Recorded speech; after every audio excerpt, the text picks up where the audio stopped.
Pois bem, meus amigos, a última declaração do nosso presidente nomeado acerca do conflito que ocorre na faixa de Gaza continua dando o que falar, mas continua dando o que falar num nível mundial. Assunto mais comentado das redes sociais. Lula arrumou uma enorme dor de cabeça. E o que ele fez? Ele dobrou a aposta.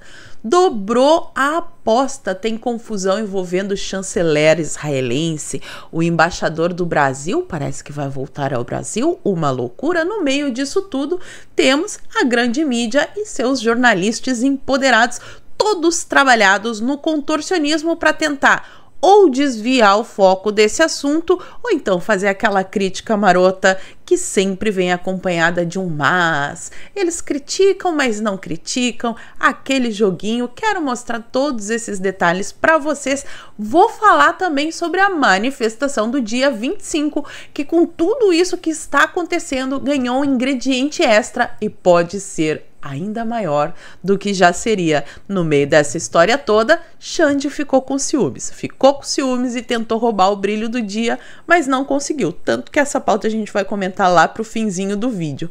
Então, se você já gostou dos assuntos do vídeo de hoje, me ajuda a espalhar essas informações, curtindo, comentando e principalmente compartilhando o link desse vídeo nas suas redes sociais, grupos de Face e de Zap. Dá uma verificada na tua inscrição, vê se ela continua ativa aqui no canal, e se não for inscrito, se inscreve, dá essa moralzinha pra mim. E se você não quer perder nenhuma notificação dos meus vídeos, não quer ficar na mão do YouTube, eu te convido para entrar no meu canal de WhatsApp. Eu abri um canal exclusivamente para notificá-los toda vez que tiver novidade, tanto aqui quanto no meu canal de lives, e eu vou deixar o link no primeiro comentário fixado. E agora sim, feita a introdução, vamos para as pautas de hoje. Começamos aqui no maravilhoso blog da Andréa Sadi, trazendo a seguinte manchete.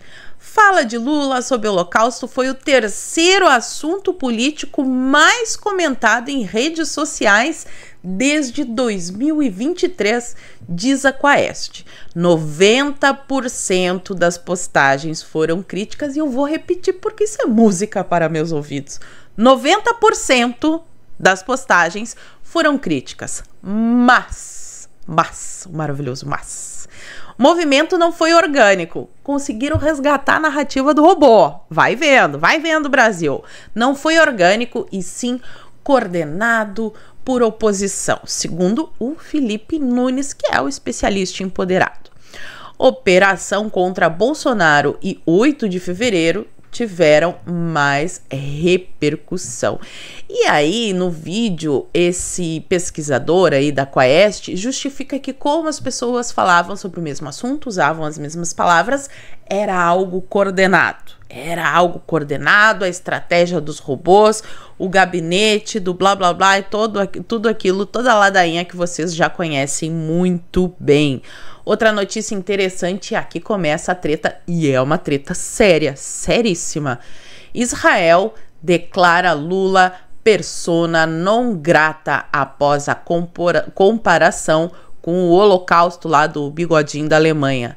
Chanceler de Netanyahu afirma que país não esquecerá nem perdoará o petista após a fala sobre as ações em Gaza. E o próprio chanceler, o seu Katz, Israel Katz, foi lá na sua rede social e postou em português, marcando Lula, que é para ficar bem claro o quão insatisfeitos, para dizer o mínimo, eles estão com essa declaração. Olha só a postagem.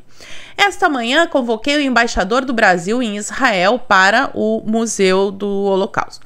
O local que demonstra mais do que qualquer outro o que os adoradores do bigodinho e o bigodinho da Alemanha fizeram aos judeus, incluindo a membros da minha própria família.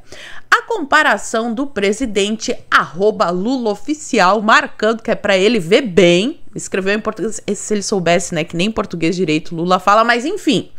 Entre a guerra justa de Israel contra o Hamas e as ações do bigodinho da Alemanha e seus adoradores, que exterminaram 6 milhões de judeus, a metade da população de judeus na época, diga-se de passagem. É um grave ataque antissemita, e assim, antissemitismo é crime no Brasil. né? É crime, tá ali no Código Penal, não é um negócio inventado assim, fake news, gabinete do não sei o quê. Não, é antissemitismo, quem tá dizendo isso é o chanceler de Israel, nem sou eu, é ele. Antissemita que profana a memória dos que perderam a vida neste evento trágico aí. Não perdoaremos nem esqueceremos, em meu nome e em nome dos cidadãos de Israel. Grava essa parte que ela vai ser importante mais pra frente lá no vídeo. Em nome dele e de todos os cidadãos de Israel, declarei ao presidente Lula que ele é persona non grata em Israel até que ele se desculpe e reconsidere suas palavras. Bem forte essa declaração e ficou claro ali, enquanto não pedir desculpa e reconsiderar as palavras, não pode colocar o pé em Israel. Gente, isso é grave. É um presidente que foi proibido de botar os pés lá em Israel por causa da baboseira que ele falou.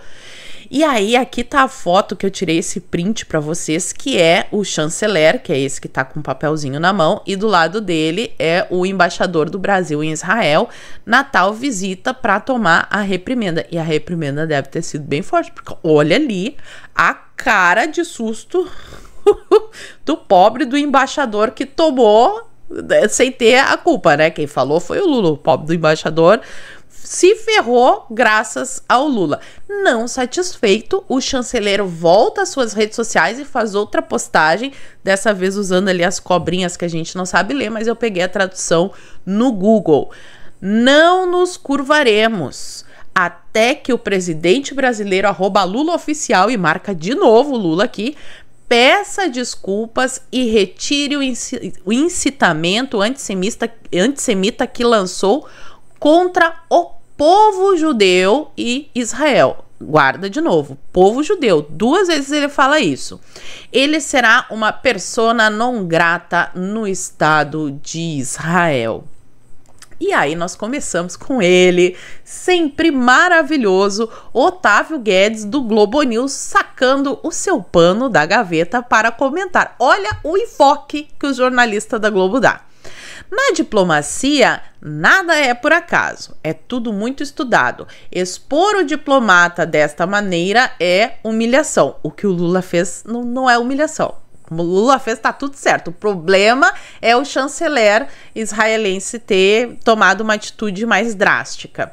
E depois ele continua ainda ali, ó. O problema não é atacar Netanyahu, é fazer equivalência usando o bigodinho. O problema não é defender o Hamas. O problema é que ele usou o nome do bigodinho. Claro que usar esse nome é grave, mas assim, só o fato dele estar defendendo um grupo que fez o que fez no 7 de outubro, na minha humilde opinião, já é grave o suficiente. É que ele conseguiu alçar níveis maiores de gravidade. E o Itamaraty? Vocês lembram do Itamaraty? Saiu até uma matéria, eu acho que foi do Jamil Chad, falando que o Itamaraty tramava ali contra o presidente Bolsonaro na época do governo passado. Então, essas pessoas do Itamaraty que fizeram o L, olha só, fala de Lula sobre Israel causa mal-estar no Itamaraty. Nos fazedores de L está causando mal-estar. Tiro no pé, difícil de ser contornado. Diplomatas ativos afirmaram, em condição de anonimato, que declaração do presidente foi infeliz, desnecessária e desastrosa. Olha o nível. E na Globo News ainda, eles chamaram um especialista para fazer uma análise dessa conjuntura toda internacional, a gravidade do que o Lula falou. E esse especialista é o Hussein Khalot. Ele é pesquisador da Universidade de Harvard. Então, o seu Hussein, pesquisador de Harvard, comentando na Globo. Não é uma pessoa da extrema-direita, bolsonarista. Não é nada disso. Provavelmente é mais um fazedor de L. Olha só o que ele comentou, que interessante. O Itamaraty tornou-se um mero órgão executor incapaz de contrariar Celso Amorim. Essa que é a verdade. E Celso Amorim é que tá mandando no pedaço. Aí, o que ele responde a respeito de tudo isso? Fica em silêncio? Mostra arrependimento? Não, ele vai lá e devolve. Estão dobrando a aposta. Isso é coisa absurda, diz Celso Amorim, após Israel declarar Lula persona non grata. Claro, no blog da Andréa Sadi, que tá dando muito espaço para a galera do PT comentar a respeito do assunto. Israel adotou a medida após o presidente comparar e fazer todas aquelas declarações que eu já falei para vocês. Já outros interlocutores avaliam que a fala foi uma escorregada. Uma escorregada, isso que o Lula disse. Se fosse, que é meio clichê, eu sei, mas se fosse o Bolsonaro, seria um ataque à democracia, abolição violenta do Estado Democrático de Direito, um problema diplomático, ia ser assim, meu Deus do céu, tá acabando o mundo, apocalipse zumbi.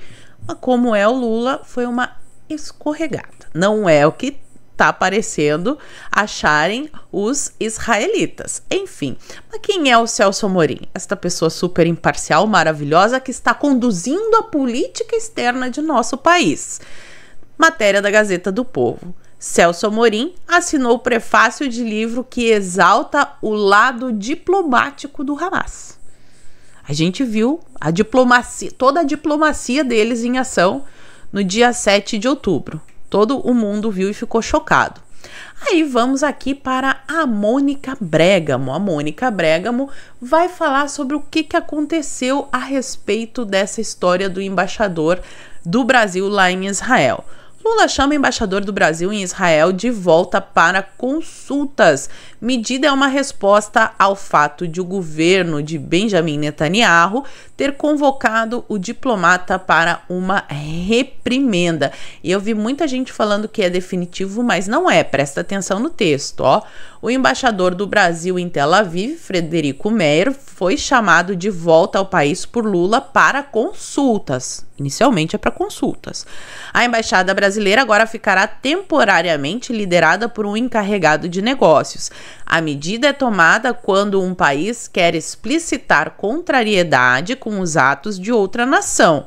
É um sinal de agravamento da crise. Lula dobrando a aposta, mas não é ainda um rompimento de relações diplomáticas. Mas pelas declarações da galera da esquerda, não tá muito longe disso. Vocês vão ver. Por exemplo, ela, a dona Janja. Olha o post cínico, eu não tenho outra palavra para definir, é cínico, que ela fez nas redes sociais. Orgulho do meu marido, que desde o início desse conflito na faixa de Gaza tem defendido a paz e principalmente o direito à vida de mulheres e crianças que são maioria das vítimas. Tenho certeza que se o presidente Lula tivesse vivenciado o período da Segunda Guerra Mundial, ele teria da mesma forma defendido o direito à vida dos judeus. A fala se referiu ao governo genocida e não ao povo judeu. Sejamos honestos nas análises. Tem mais textão, mas eu só quero parar aqui. A vida de mulheres e crianças, mas só as palestinas. As que estão sequestradas, porque ainda tem reféns lá. Aliás, é por isso que está acontecendo o conflito.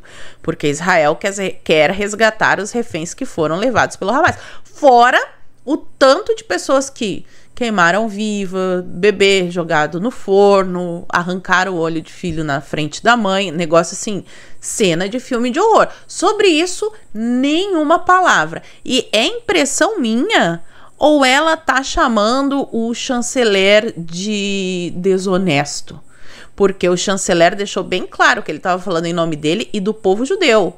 O povo judeu sentiu que foi sim uma declaração direcionada a todos eles e não somente ao presidente. E ela segue. Perguntei certa vez a uma jornalista por que a imprensa não divulga as imagens do massacre em Gaza. Ao que ela me respondeu, porque são muito fortes as imagens das crianças que perderam a vida. Se isso não é esconder o genoemicídio, eu não sei o que é. É preciso que o mundo se indigne com o que estão fazendo lá, né? Tirando a vida de cada uma dessas crianças e que se una urgentemente na construção da paz. Falar em construção da paz somente através de um cessar-fogo de Israel é de um cinismo brutal. Se quisessem paz mesmo, estariam dizendo para o Hamas parar de usar essas mulheres e crianças como escudo, porque é isso que eles fazem, constroem as bases dele, os túneis embaixo de hospitais, que é para já gerar essa... bombardearam o hospital, mas era ali um QG dessa organização que toca o terror. E eles não falam em nenhum momento em liberar os reféns e parar de usar os civis palestinos como escudo. Lembrando que Israel deixa bem claro que a guerra deles é contra o Hamas e não contra os palestinos. São coisas diferentes.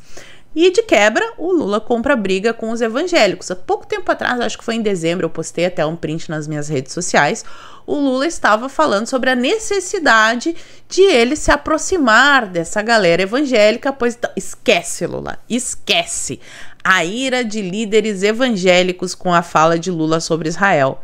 Nota da CIMEB e das bancadas evangélicas da Câmara e do Senado repudiam a comparação da conduta de Israel com o Holocausto. Vale lembrar aqui que dentro dessa bancada evangélica, no Senado e na Câmara, tem deputados e senadores da base do Lula que fazem o L e que assinaram também esta nota de repúdio. Tem até a galera do partido do Kassab. Vamos adiante.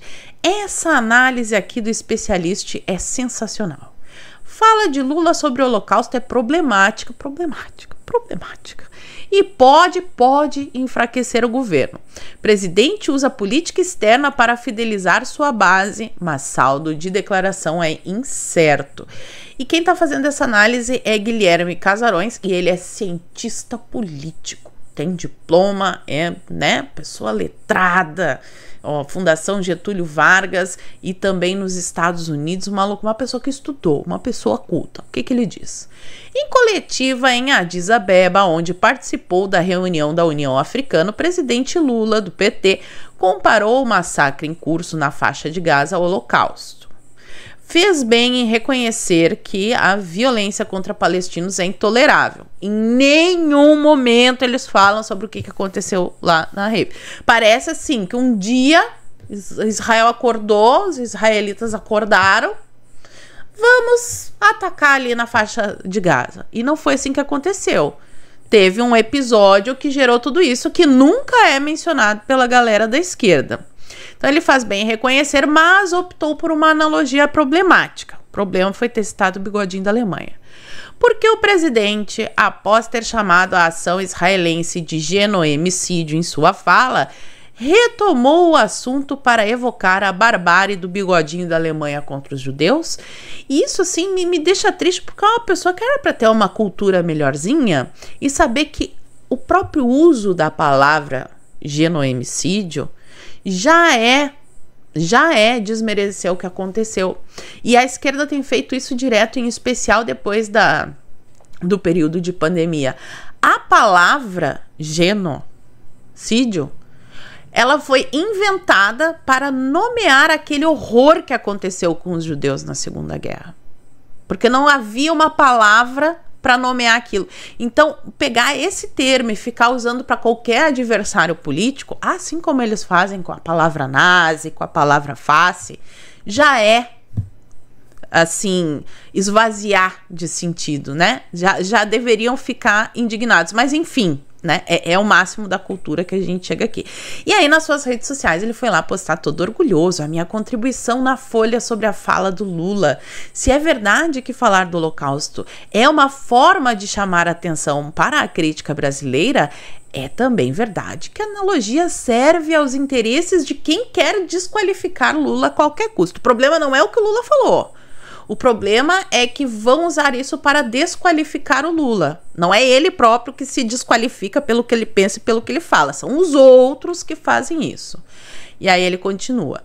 Em poucos dias, o Partido Novo entrou com queixa-crime contra Lula e Zambelli falou em moção de repúdio e impeachment do presidente. São bizarrices. O presidente do Brasil falar o que falou, tirar o Brasil da situação de neutralidade de um conflito que ele não tinha nada o que fazer lá, não tinha que falar sobre isso, não foi chamado a opinar sobre o assunto. Isso não é grave. É só uma bizarrice da direita. Já passou da hora do governo entender a dinâmica da extrema-direita e evitar armadilhas. Não é que o Lula realmente pensa aquilo, defende esse grupo que toca o terror. Não, é uma armadilha dos seus adversários.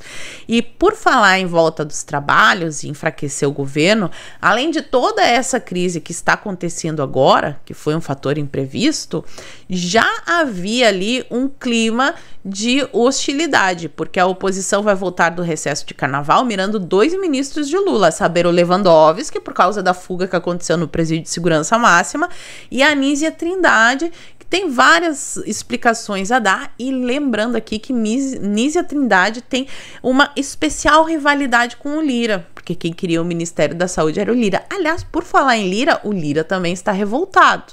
Também está revoltado, quer que o Lula volte atrás no veto às emendas, na história da desoneração da folha, e depois dessa declaração o Lula perdeu ainda mais força para negociar. No meio disso tudo, teremos a manifestação. O Bolsonaro convocou essa manifestação e ele nunca imaginou que fosse acontecer um negócio desses, mas graças a essa nova crise... Aqui é a matéria do Estadão. Declaração de Lula sobre o Holocausto vira combustível para ato de Bolsonaro na Paulista no dia 25. Aliados do ex-presidente Jair Bolsonaro estão usando declarações do petista para inflar manifestações em São Paulo. E sabe por que ele está falando isso? Por causa desse post aqui do Fábio Weingarten, que, aliás, eu achei sensacional essa ideia.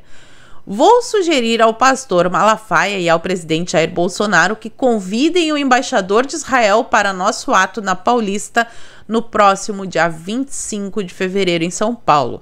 Certamente será muito bem recebido e acolhido. Será ótimo o embaixador de Israel ir à Paulista para ver que os brasileiros não concordam com o que o Lula falou. E para lembrar da importância aqui de Israel, eu trago essa matéria aqui do Money Times. Israel é importante fornecedor de fertilizantes ao Brasil. Guerra afeta o setor? Olha, não afetou, mas o que o Lula disse, agora persona não grata, dobrando a aposta, não sei. E, enquanto isso, o pedido de impeachment está cada vez coletando mais assinaturas. Matéria do Terra. Pedido de impeachment de Lula após fala sobre Israel já tem quase 100 assinaturas. Segundo o documento, o presidente comete o ato de hostilidade contra a nação estrangeira, expondo a República ao perigo do conflito ou comprometendo-lhe a neutralidade. Comprometeu. A neutralidade já comprometeu, tá muito claro. E o Xande ficou com inveja, queria brilhar também, chamou o Bolsonaro, não só o Bolsonaro, mas o Braga Neto, o general Heleno, o seu Valdemar Costa Neto, para prestar depoimento à PF sobre a história do golpe, o golpe do algodão doce, o golpe de Taubaté. O advogado do Bolsonaro disse que queria ter acesso e o Xande negou. Essa matéria aqui da Oeste resume muito bem. Moraes nega pedido de Bolsonaro para adiar depoimento à Polícia Federal. Ex-presidente terá de dar explicação sobre o suposto golpe. E aqui tem um trechinho da decisão do Moraes. Informe-se à PF que inexiste qualquer óbice para a manutenção da data do agendamento para o interrogatório, uma vez que os advogados do investigado foi deferido integral acesso aos autos. Determinou Moraes ao observar que não compete a Bolsonaro escolher a data e horário de seu interrogatório. Em ação enviada ao STF, a defesa de Bolsonaro sustentou que o ex-presidente só prestaria esclarecimentos quando tivesse acesso integral das mídias dos aparelhos celulares apreendidos, sem abrir mão, por óbvio, de ser ouvido em um momento posterior e oportuno. A saber, esse depoimento está marcado casualmente para dia 22. O Xande gosta de brincar com os números. Dia 22, só 3 dias antes da manifestação. Essa semana promete ser muito quente. E lembrando aqui que no dia 26, vários líderes estarão reunidos em São Paulo, líderes mundiais de outros países, inclusive vem aí figuras importantes e que irão presenciar uma super, hiper, ultra, mega manifestação. É o que eu acho. E vocês? Fala pra mim aqui nos comentários que eu quero saber. E por hoje eu vou ficando por aqui. Muito obrigada por terem assistido ao vídeo até o fim. Fiquem todos com Deus. Um beijo e até a próxima. Fui!